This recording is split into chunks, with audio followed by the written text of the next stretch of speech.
So March 2020, I would walk my dog on the other side of the train tracks all the way around from Northeast 2nd Avenue, and then I'd walk all the way around North Miami Avenue. Back then, since everything was closed, I'd walk my dog for miles. And every day I'd pass this building, and it was just dirt.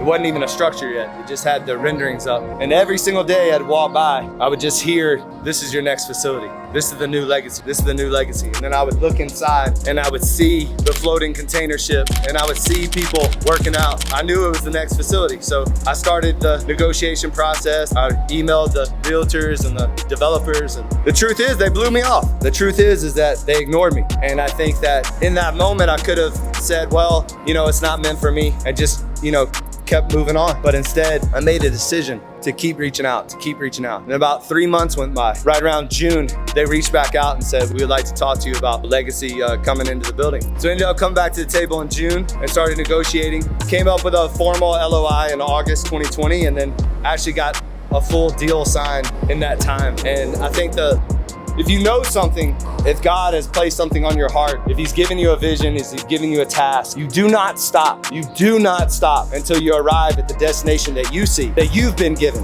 It doesn't matter what everybody else tells you where you're supposed to be. It matters the vision that you have for your life, the vision that God set for your life, the vision that he has already shown you. And if you see it, it's already there. You've already seen it. You've seen the final destination, but you're not even close to getting there. You stay climbing. You stay going after it. You do not stop until it's done. And circumstances may feel like it'll never happen, but you keep going, And it's in that persistence, it's in that perseverance, it's in that consistent effort to stay committed to what you've seen, to stay committed to a vision that you have for your life, that God has had for your life, that God has set for your life. Everyone told me, what are you doing? It's a pandemic. Why are you thinking about growth? Why are you thinking about vision? Why are you should be scared. And that's just bullshit. Ultimately, I knew exactly what was meant for my life, which in turn, I'm taking care of those around me because of that. Because I'm not listening to the naysayers. I'm not listening to the people that don't have any idea of what's supposed to happen. So I kept on. In April, we opened this location.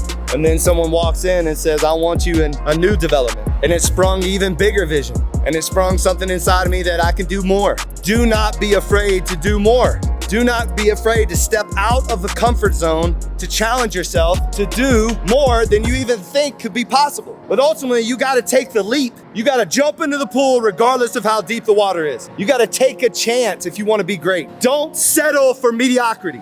Take a chance on yourself.